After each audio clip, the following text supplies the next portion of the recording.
Hello and welcome to Prompt 101. We are officially in the season 3 of the 500 Drawing Prompts series. How exciting. We have a new intro. We have a new song. This song was created specifically for this series by Admiral Scott, a old trusty patron. Let's take a listen, shall we? Wow, just listen to those beats. All right, let's see what our prompt is. Okay, we've got two: parachute and tree bark. All right, not too crazy. Here we go. All right, so as usual, I started off by just sketching the prompts as is. We have a parachute, so I just drew this generic white blobby dude in a parachute. Now, if you didn't know this, parachutes come in a few different shapes and sizes, and of course, being an artist, you can do whatever the heck you want. So I just drew regular parachutes. But honestly, you can create whatever the heck parachute you want. Before getting into drawing tree bark, I had already thought about some poor guy stuck in a tree with his parachute stuck in it. And then I started to sketch different types and textures of tree bark. And that's when I realized I don't have to like draw the bark. It could just be a tree and the tree bark is there. Whoops. So when I was drawing at different types of tree bark, I realized that my favorite type of tree to draw, a birch tree, has really interesting tree bark. So screw it, I went with a birch tree. So I had this idea, which I will talk about later because I ended up going with it. Until then, I kind of went off topic and drew some weird bears. I guess I was trying to come up with a friend for my character. But anyways, those are my sketches. Let's get into the drawing.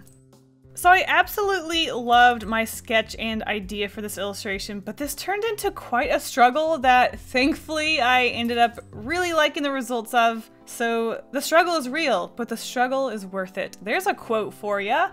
So obviously, as you can see here, I am back on the bunny drawings. I don't know what it is. I just really wanted to draw another bunny. Maybe this is Rebecca's little brother, Raberto. So stupid. Benjamin. Stop, Kasey, just stop. Anyway, so the idea behind this one is that we have a little bunny who has crash landed with their parachute stuck in the tree in the background, and they have stumbled across this really weird world full of carrot creatures that are alive.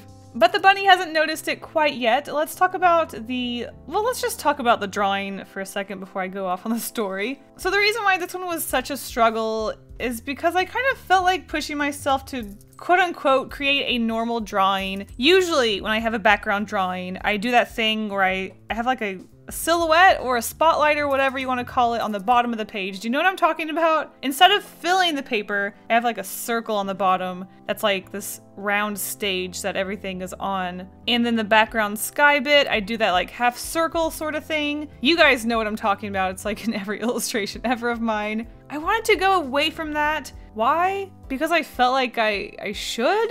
I really don't know why, but suddenly I just thought that was a bad thing. But later on I realized that's, I guess, one of the key features of my illustrations, and I want to embrace that, and I don't think there's anything wrong with that. You know?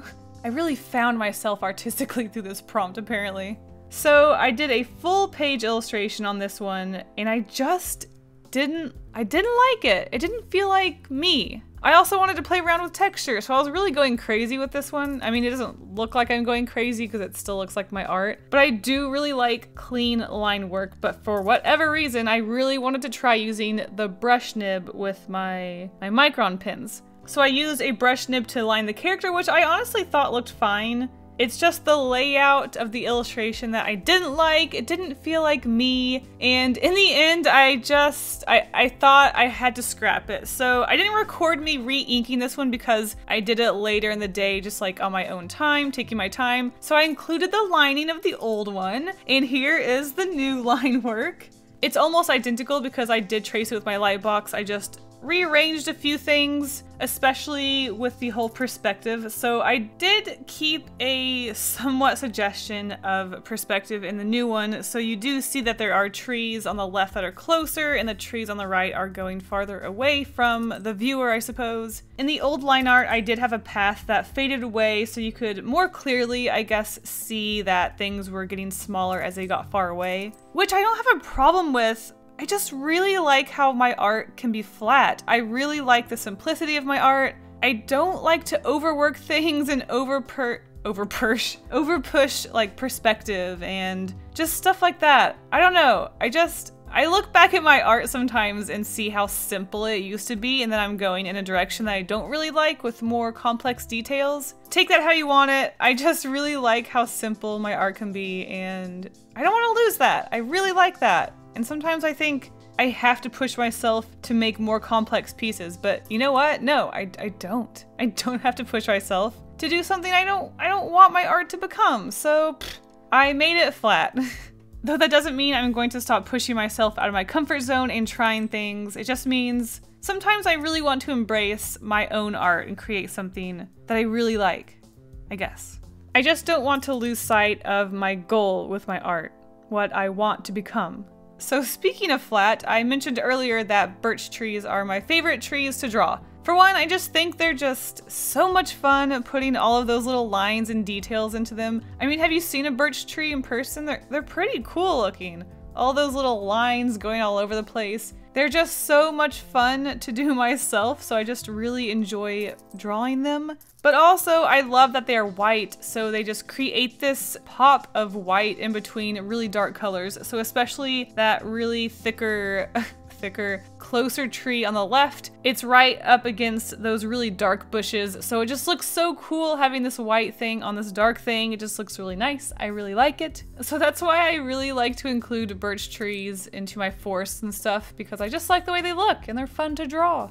Okay, but I guess I should also talk about the color scheme, because if you haven't noticed, it's very limited. So as I was getting into this illustration, I was thinking about how I like my style and I like how simple it is. And I also started to think about how I feel like I haven't really been limiting my color palette lately as much as I like to do. I just really like the way a limited color palette illustration looks. I think it can really help your illustrations push focus and vibrancy sometimes, and I think it's just really good to play around with tones sometimes. Overall, like I said, I absolutely love the way this piece turned out. I especially love the way that I did the colors on this one. I wanted to focus on blue because I thought this would be like a really mysterious forest where the sun is going down, so it's getting dark. So everything's got this blue about it, except the little carrot friends. So as I mentioned, there are these little carrot buddy creatures. I just think they're just so cute. I think one of my favorite things to do in my illustrations these days is to create a really simple, cute character, and it's usually a little black figure because those are really fun to put in. But they're just these little carrot guys who have dug a bunch of little holes in the ground because they live underground, and the bunny is actually about to walk into one of them, so whoopsie. I guess he's just kind of distracted about dropping into an unknown place, so he's looking around, being very scared. He dropped in on his parachute that is shaped like a carrot because, of course, if you draw an animal, they are obviously obsessed with that food. Isn't that weird how we always do that? It's like cats have a bunch of fish-shaped things, dogs have bone things. Who invented this rule? I don't know, but it's kind of cute, huh?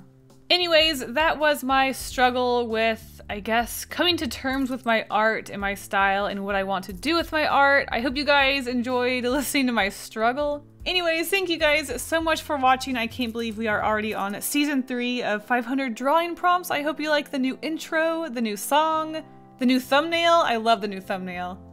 All right, I'll see you on the end card.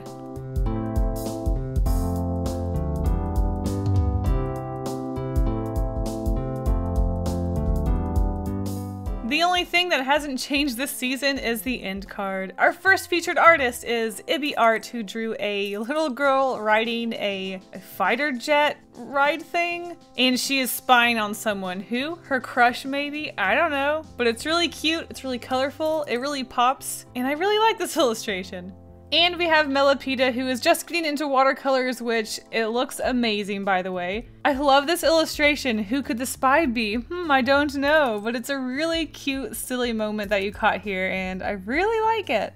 Alright guys, thanks for joining. I will see you in the next prompt video. No, you're gonna see me in the next, well, I don't know, do you just watch the prompts? Anyways, I'll see you in the next video. Bye!